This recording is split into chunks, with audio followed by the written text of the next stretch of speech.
8월 13일 오늘의 말씀은 레위기 24장 1절에서 23절입니다.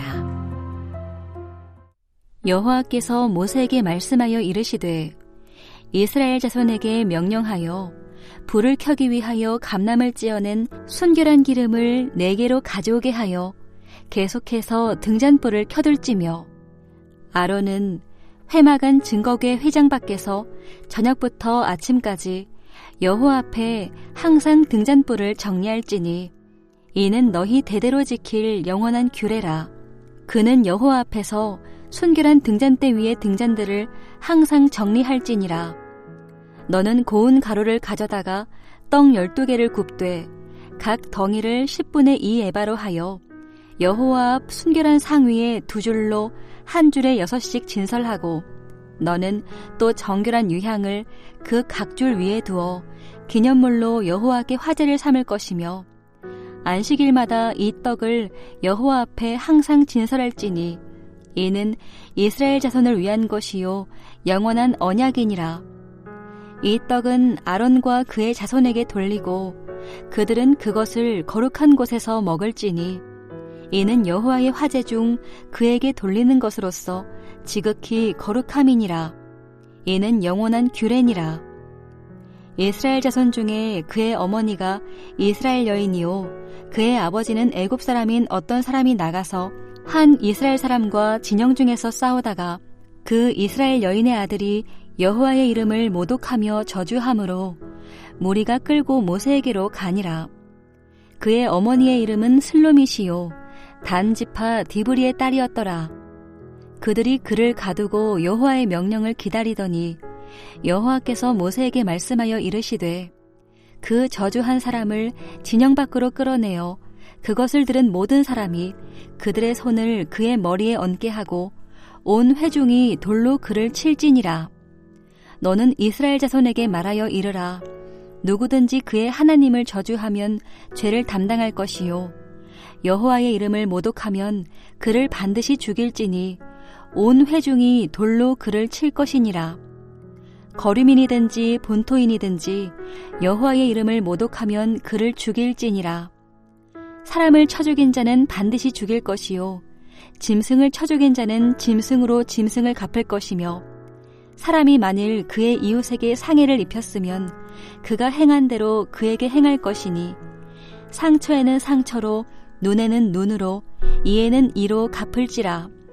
남에게 상해를 입힌 그대로 그에게 그렇게 할 것이며 짐승을 죽인 자는 그것을 물어줄 것이요 사람을 죽인 자는 죽일지니 거류민에게든지 본토인에게든지 그 법을 동일하게 할 것은 나는 너희의 하나님 여호와임이니라. 모세가 이스라엘 자손에게 말하니 그들이 그 저주한 자를 진영 밖으로 끌어내어 돌로 쳤더라. 이스라엘 자손이 여호와께서 모세에게 명령하신 대로 행하였더라. 반갑습니다. 많은 비가 내린 이번 한 주 정말 수고 많으셨습니다. 많은 비로 인해서 피해나 어려움이 없으셨기를 바라고 또 이런 가운데서도 변함없이 하나님의 말씀을 듣기 위해 말씀 앞에 나오신 여러분을 환영하고 축복합니다. 오늘 본문인 레위기 24장의 전반부는 성막의 등불과 진설병에 관한 규례를 소개하고 있고 또 후반부는 하나님의 이름을 저주하고 모독한 사람에 대한 처벌에 대한 내용을 다루고 있습니다. 성막은 크게 지성소와 성소와 뜰 셋으로 구분할 수 있는데 가장 거룩한 지성소에는 1년에 단 한 번 대속죄일에 대제사장만 들어갈 수 있었고 지성소 안에는 법궤가 있었습니다. 언약궤가 있었습니다. 지성소 밖의 성소에는 3가지 기구가 있었는데 가장 안쪽 중앙에 분향단이 있었고 그 북쪽으로는 등잔대가 그리고 그 맞은편인 남쪽에는 떡상이 있었습니다. 하나님은 모세를 통해 이스라엘 자손에게 어떤 명령을 내리십니까? 2절과 3절 말씀입니다.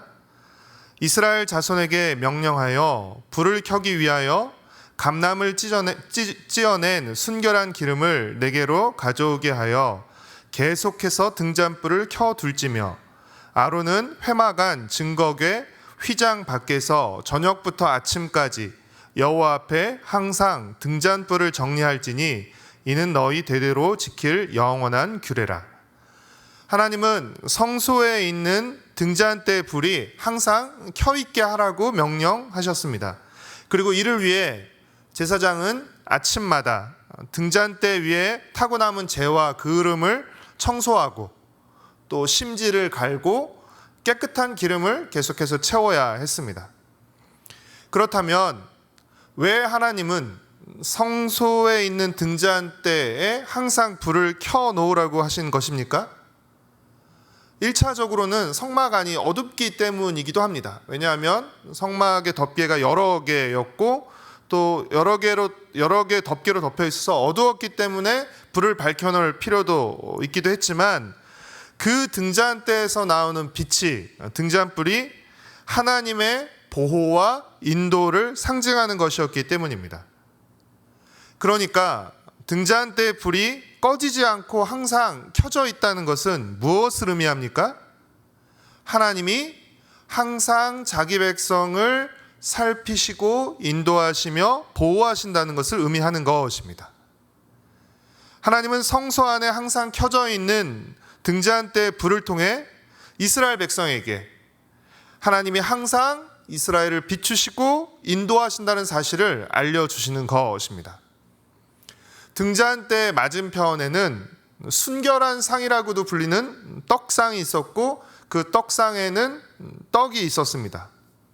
그 떡이 바로 진설병입니다. 진설병이란 뜻은 펼쳐둔 떡이라는 것을 의미하는데 히브리 원어의 뜻은 얼굴의 떡입니다. 진설병이 얼굴의 떡인데 그렇다면 이 얼굴은 누구의 얼굴입니까? 하나님의 얼굴입니다. 하나님의 얼굴 앞에 놓여 있는 떡, 하나님 앞에 있는 떡을 의미했고 이 떡은 이스라엘을 의미했습니다. 그래서 제사장들은 안식일마다 새로운 떡을 가지고 나아갔습니다. 그래서 이 떡상 위에 그 떡을 두었는데요. 몇 개의 떡을 가지고 나아갔을까요? 이스라엘 12지파를 상징하는 12개의 떡을 가지고 나아가서 6개씩 두 줄로 쌓았습니다. 새로운 떡을 가지고 나가서 안식일 때 새로운 떡을 가지고 나가서 지난 안식일에 두었던 그 지난 떡들은 다시 가지고 나와서 그 떡은 제사장들에게 주어서 먹게 했습니다. 그러니까 이 진설병, 성소에 있는 그 떡상에 올려놓는 그 진설병은 하나님께 드리는 떡이면서 동시에 하나님이 주시는 떡이라고도 할 수 있습니다. 하나님은 이 떡상에 놓여있는 진설병, 떡을 통해서 이스라엘 백성들에게 하나님이 함께 하신다는 사실, 그리고 하나님이 그들의 필요를 공급해 주신다는 사실을 알려주시는 것입니다. 이처럼 하나님은 자기 백성과 함께 하시며 보호하시고 인도하시는, 또 그들의 필요를 공급하시는 이스라엘의 왕이시며 주이십니다. 따라서 하나님의 이름을 모독하고 저주하는 것은, 그것도 하나님의 백성 공동체인 이스라엘 공동체 안에서 하나님의 이름을 모독하고 저주하는 것은 있어서도 안 되고 절대로 용납해서는 안 될 크고 무서운 죄입니다. 하나님의 이름을 모독하고 저주해서도 안 되지만 그 말을 들은 사람들도 가만히 있어서는 안 됩니다. 왜냐하면 이 죄를 그대로 내버려둘 경우에 하나님이 진노하셔서 이스라엘 전체가 위험에 빠질 수도 있기 때문입니다.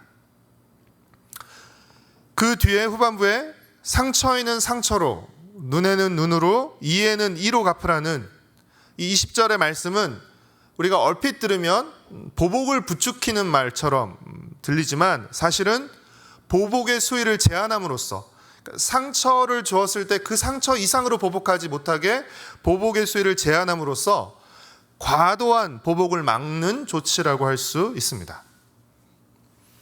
사랑하는 성도 여러분, 성소의 등잔대와 진설병은 각각 하나님의 임재와 인도, 보호와 공급을 상징하는데, 그렇다면 이 상징의 실체는 무엇입니까? 이 상징의 실체는 바로 예수님입니다. 예수님은 요한복음 8장 12절에서 자신을 세상의 빛이라고 하셨고, 요한복음 6장 35절에서 자신을 생명의 떡이라고 하셨습니다.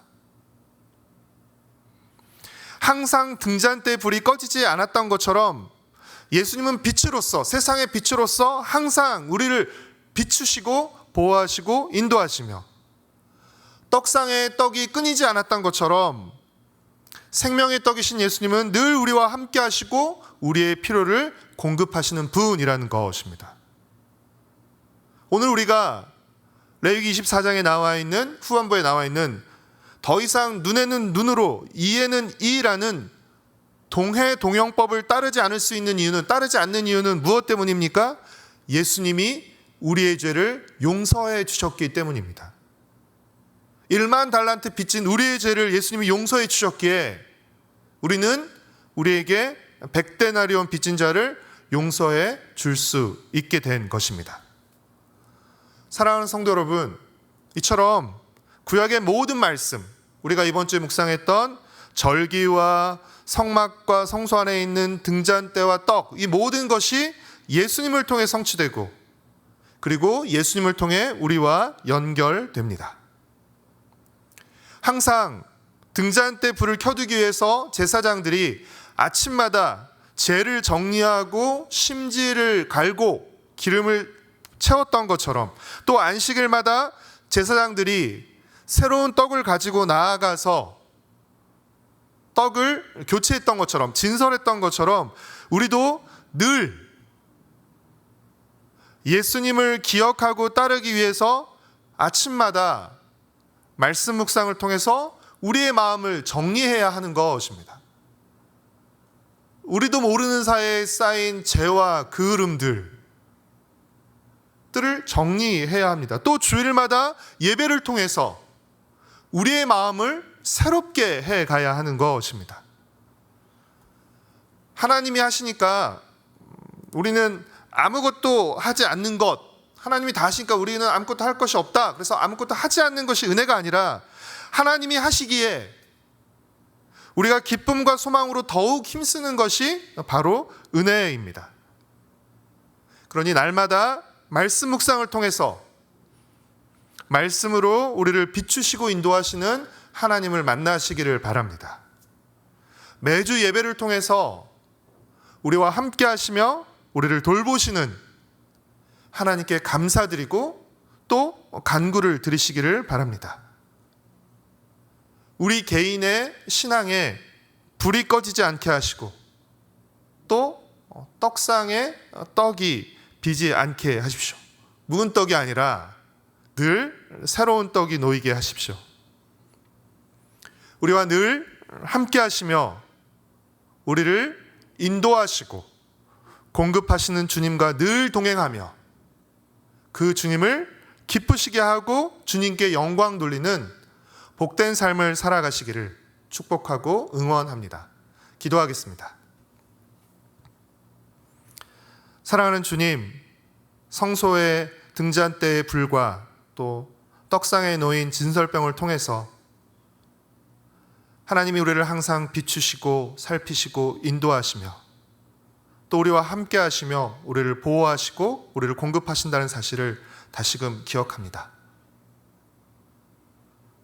세상의 빛으로 생명의 떡으로 오신 그 예수님을 통해서 주님이 늘 우리를 인도하시고 또 우리를 공급하심을 믿고 감사드립니다. 제사장들이 아침마다 죄와 그을음을 정리하고 심지를 갈고 기름을 채웠던 것처럼, 또 안식일마다 새로운 떡으로 그 떡을 떡상 앞에 놓았던 것처럼 우리와 함께 하시는 주님의 은혜를 소망하고 신뢰하며 늘 주님 앞에 나아가 그 은혜 받기를, 은혜를 누리기를 힘쓰는 모든 성도들 될 수 있도록 주님 은혜를 베풀어 주시옵소서. 내일은 특별히 우리 공동체가 함께 모여 예배드리는 복된 날, 거룩한 날입니다. 하나님, 우리에게 또 새로운 말씀의 은혜를 부어 주시옵시고 또 한 주를 힘있게 살아갈 주님, 새로운 힘과 소망과 은혜를 주셔서 무덥고 또 많은 비로 인해서 여러 가지 어려움과 또 우리 마음에 무거움이 있지만 힘있게 또 밝게 당당하게 또 한 주를 살아갈 수 있는 소망과 은혜를 허락하시옵기를 간절히 빌고 소망합니다. 특별히 많은 비로 인해서 어려움과 고통을 당하는 많은 수재민들 또 피해를 당한 이들을 주님 불쌍히 여겨 주시옵시고 하나님 그 피해의 지원과 또 복구가 신속히 이루어질 수 있도록 또 이 일에 우리의 마음을 함께 할 수 있도록 주님께서 은혜를 베풀어 주옵기를 간절히 빌고 소망합니다. 크고 작은 많은 어려움 가운데 놓인 또 이들을 주께서 불쌍히 여겨 주시고 주님 은혜를 베풀어 주옵시고 우리를 모든 위험과 또 주님 그 피해로부터 또 지켜 주옵기를 간절히 빌고 소망합니다. 늘 주님을 기억하고 주님을 바라보며 주님과 동행하는 그런 믿음의 삶을 살아가게 하여 주시옵소서. 감사드려오며 예수님의 이름으로 기도드렸습니다. 아멘. 하늘에 계신 우리 아버지여, 이름이 거룩히 여김을 받으시오며 나라가 임하시오며 뜻이 하늘에서 이루어진 것 같이 땅에서도 이루어지이다. 오늘 우리에게 일용할 양식을 주셨고 우리가 우리에게 죄 지은 자를 사하여 준 것 같이 우리의 죄를 사하여 주셨고 우리를 시험에 들게 하지 마시옵고 다만 악에서 구하시옵소서. 나라와 권세와 영광이 아버지께 영원히 있사옵나이다. 아멘.